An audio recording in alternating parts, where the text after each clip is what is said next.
Hello, everyone. Welcome back to Three Simple Men Making Their Way Through the Galaxy. I'm Tom. With me is Ryan and Mike. Today, we break down episode 3 of Tales of the Jedi, episode title named Choices. Guys, let's get into it. So right off the bat, a lot of similarities I pulled out from last week's episode. A lot of same themes I got throughout of the distrust in the Senate. One, we see a corrupt senator, we see uh Dooku again, obviously, this time instead of with Qui-Gon, who was his Padawan, he's with Mace Windu, who from what we kind of can glean from this episode, is his equal um, until the end. But yeah, it was a lot of similarities where they got to go and they got to figure out what's going on with this, and then turns out at the end that it's almost very exactly similar to what was happening at the last one. In the last one with another corrupt senator and his people being upset. So found that interesting. I think it's just one of those things. Like, I believe I said it last time. It's like the way Dooku or the senator said the Jedi are the lapdogs of the senators. Uh, they're just doing their bidding. They're trying to make them rich. But like you said, Ryan, right off the bat, when Dooku and Mace Windu were going into that mission together, you can sense the tension. You can sense the distrust, and it's just neither of them are coming in together in the mindset of what they're doing is right. Dooku doesn't know what's going on. Mace Windu is just doing. He's like you said. He's following protocol. Yeah, and I mean, and we start off again with that same ship, the one we noticed last time. Oh, I'm by gonna the call way, it. I'm gonna call it Dooku's ship at this oh, point. by the way, I'm gonna look it up right now. But I have a hunch. I think that ship was familiar because I think Obi-Wan used it in the Clone Wars during the Altar of Mortis episodes. Yeah, it's definitely I think it's like a T-7B shuttle. And yeah, Tom, you are right. It was pretty much used throughout the Clone Wars. I mean, we don't really see too much of it, like pre-episode one. And I would have to agree with both of you guys. There's definitely like a lot of similarities with last week's episode. Um, with the corrupt senator, Dooku being at the forefront of it. I mean, he did handle it a little bit differently this time compared to last week. He was acting more like a Jedi, didn't give in to the dark side. But yeah, one of the quotes that he said at the very beginning of the episode was like, "My friend, your devotion to the rules is sometimes inspiring and sometimes maddening." So that pretty much, like you said, it kind of highlights the tension between the two, where Mace Windu is just pretty much following the protocol. Yeah, and there's like a protocol to it. You don't really see much of that in all the times we see a master and his apprentice, and Dooku's like, "No, I want to get to the bottom of this," and something just doesn't add up. So he had that hunch um, up up front. Uh, I just want to clarify. I'm completely wrong. Oh, with the Altar of Mortis one, it's not even close. I'm still looking it up. I just want to say I'm wrong because I think I'm also wrong in the last episode saying Senator Farfrita or whatever, like from the last episode, he's not a what was Ahsoka's species type? It's like I think, Togruta, I think. yeah, Yeah, because I think he was more Twi'lek. So I was wrong on that one too. So I'm just backtracking. But yeah, going back forward, you sense the tension between those two, and it also pretty much right off the bat when they landed and they started, their whole Dooku wanted to investigate. Mace Windu just wanted to retrieve the master's body, Master Katri. He just cared about getting the body back. Dooku wanted to know why.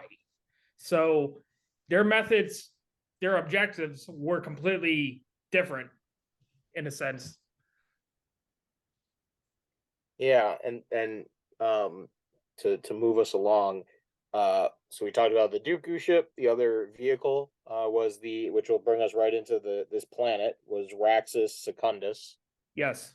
And the ship, I'll call it a Raxus ship because it literally matched the pistols that they were using.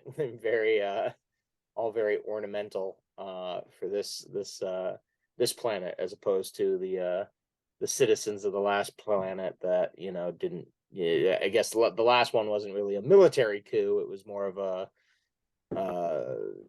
like an insurgency, as opposed to this one that gives you more of a military kind of coup, because it really was the military. And their droids too. They had some little like battle droids, or I don't know exactly what we would call them, security droids maybe.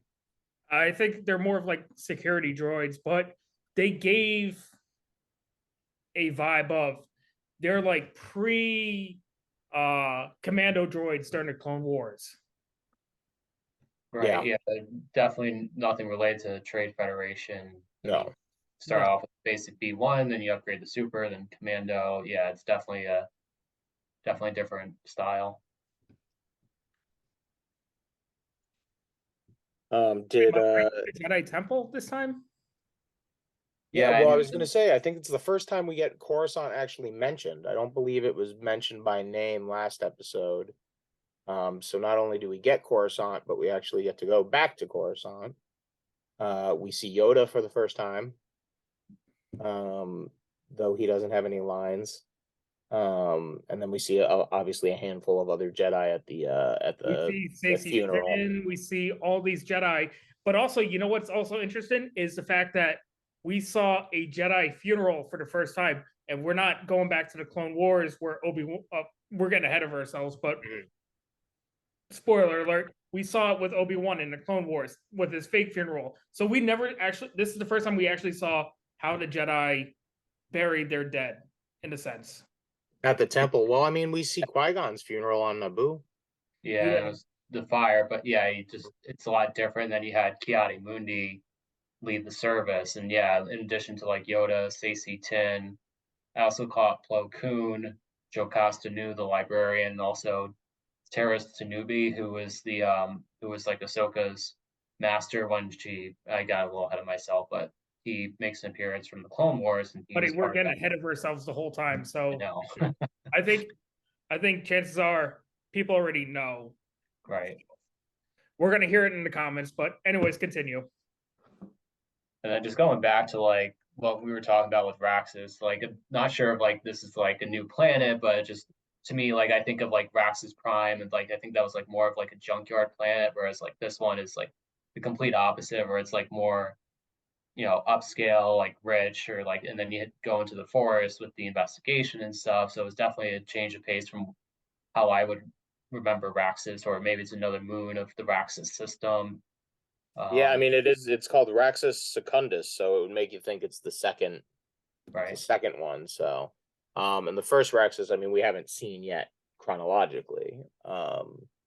So it is yeah, that's an interesting kind of point to put out. And then obviously for species wise, uh we don't see her body until the end, but we do see her on the little tablet, Master Katri, whose body they're going to recover is I'm going to pronounce it wrong, but Marillion. Is that similar to Luminara? Yeah, they're a species. She's kind of like greenish, tattooed face. But so we see her. The majority of it is all human species until we obviously get to the Jedi Temple at the end. And then force power, nothing really cool. I think maybe Mace does like a flip, which was kind of nice, but for the most part, just the force pushing again. Probably saw like the repulse too. I mean, you probably throw that in the telekinesis bucket along with the force push when he like did that to all the droids. And then obviously I think the culmination of the episode, the end there, just really shows the distrust between really that Dooku has for Mace, because he just flat out asks him, he's like, did you know you were getting the council seat before we even went on this? And he says no, and he's kind of like, clearly there's a little jealousy there. Dooku does his own thing, and like you said, Mike, he's a stickler for the rules, compared to Dooku. So You know what? very Also, I interesting. thought about at the end of the episode was right off the bat, Dooku. When there was tensions going on, Dooku just ignited his lightsaber right off the bat. Like he said, negotiations are done. Like Yep, I'm the we're not doing negotiations are this. over. It's over. We're done. Dooku, Mace didn't want to do that, but Dooku's just like, you know what? For him, it's like we saw in the last episode with the cantina scene with him placing the lightsaber on the table. He's getting to the point where it's just more of like, for you to get what you need to be aggressive. You need to just use a sense of force. Yeah.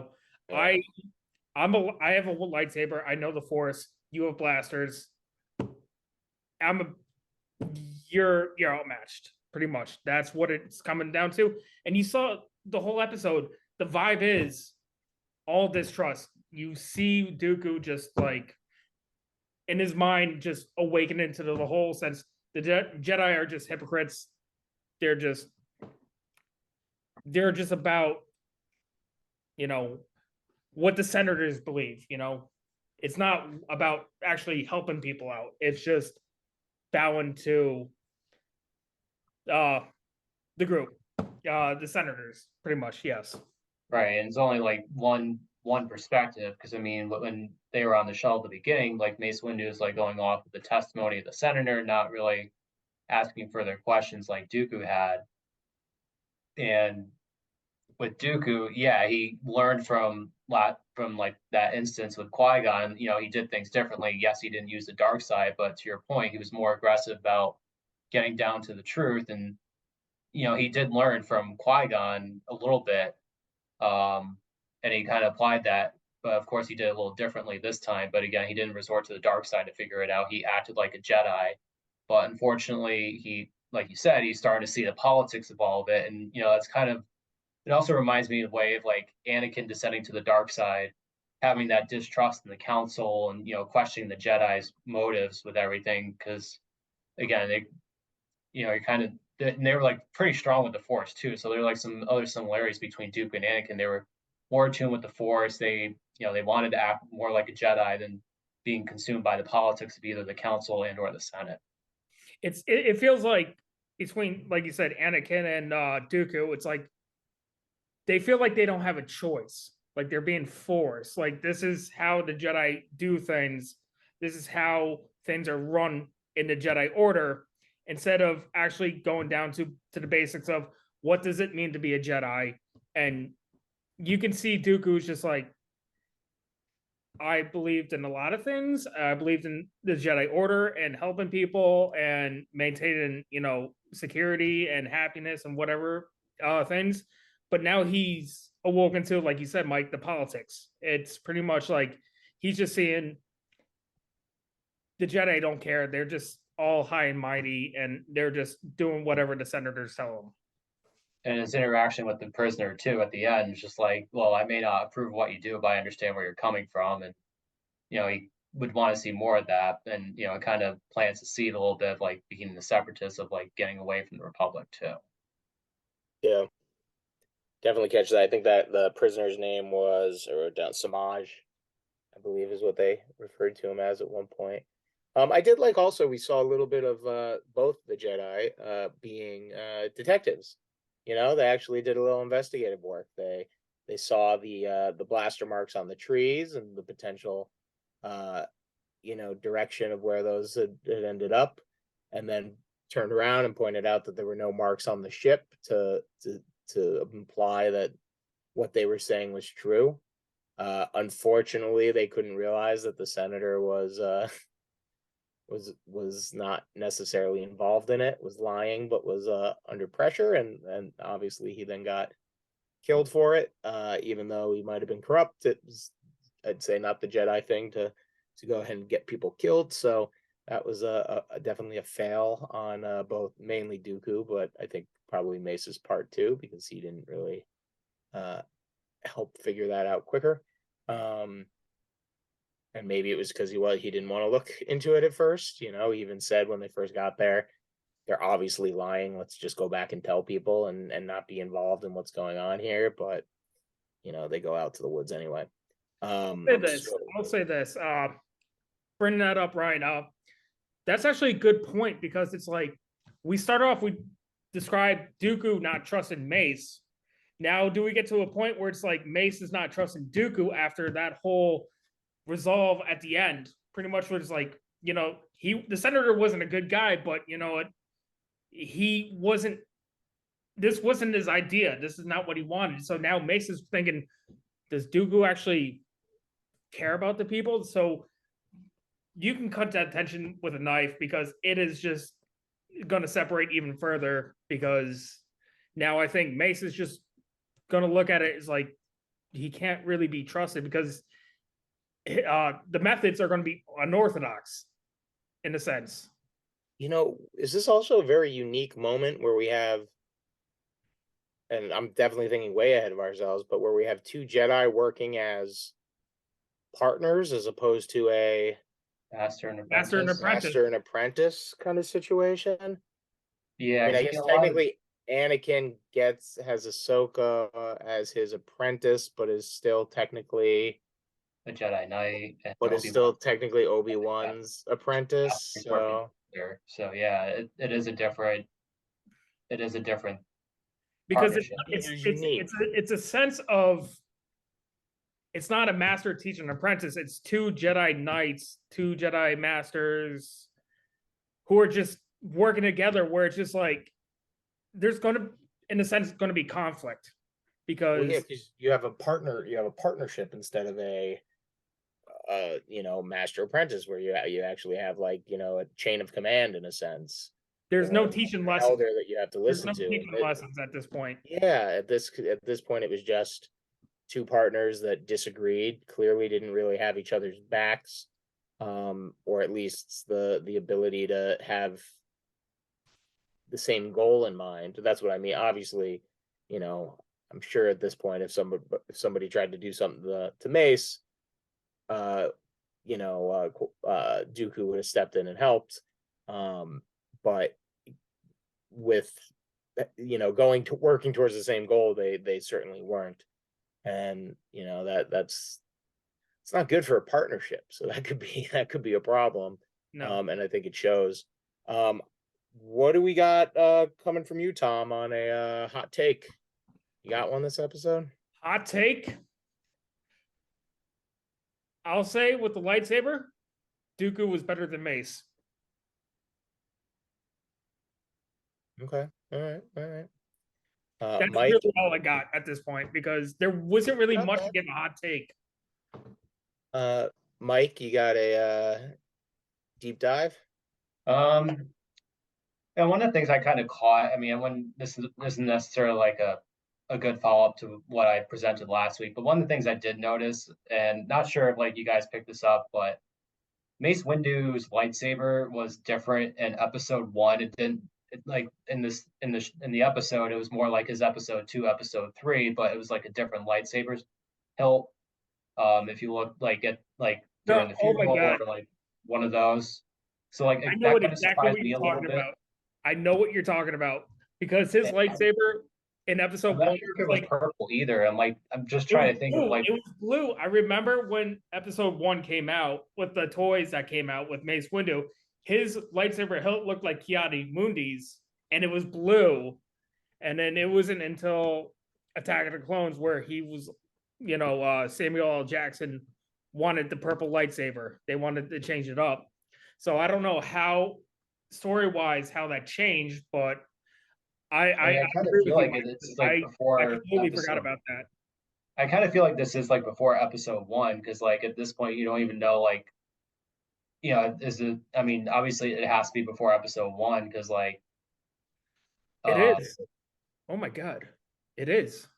So I I'm mean, just not sure from like a continuity perspective if that's something that they forgot to, retcon or whatever. But again, just I think we'll probably just need to look at that offline and just see what kind of a lightsaber he originally had, and then compare it to what is like current or his purple one now. Because I'm going back and forth with like if he did have a purple lightsaber in episode one, but you don't see any of the Jedi Council wielding their lightsabers in episode one. So I guess it's open for interpretation. yeah, you wouldn't really know, right? No, it's hard because you 'Cause I never feel saw like that those anyone's visual lightsaber. dictionaries might have the answer, but I don't think they would have. They're probably focused on like Obi-Wan, Qui-Gon, Darth Maul. I don't think they would necessarily dive into the council, and you didn't even know what kind of lightsaber Yoda had. So Maybe one you eye. might see one at the end of the celebration on Naboo, but someone might have be flashing that, lightsaber hilt. But other than that, there really isn't, because they all just sat on the council, and that was the only time you saw them until the end. So, like you said, Mike, there's only 3 lightsabers involved: Qui-Gon, Darth Maul, and Obi-Wan. But yeah, I don't have any behind the scenes stuff that I No, caught. but Mainly, that's a good one with the lightsaber. No, it's that's a very good one, to be honest, because I completely forgot about that.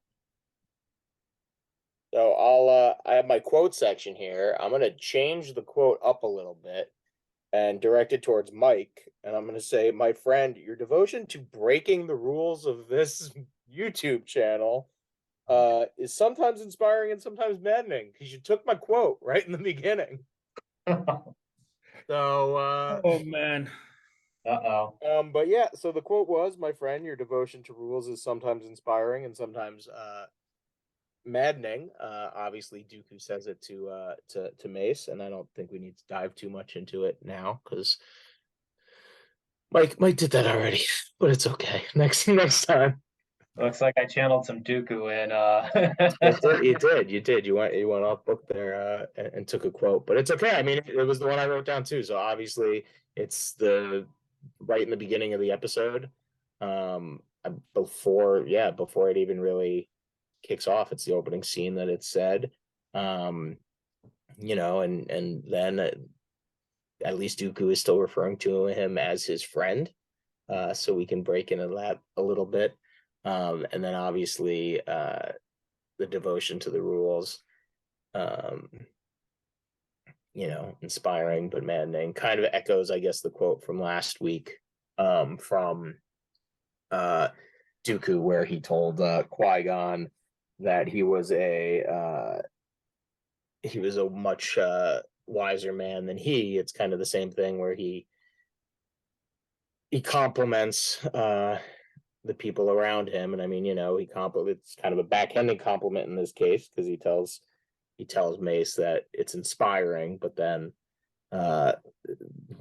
before finishing the sentence says it can also be maddening. So very and I'd say that probably sticks to Qui-Gon, Mace. That's a serious like characteristic of him, I would say, is a real follower, and we'll see that throughout.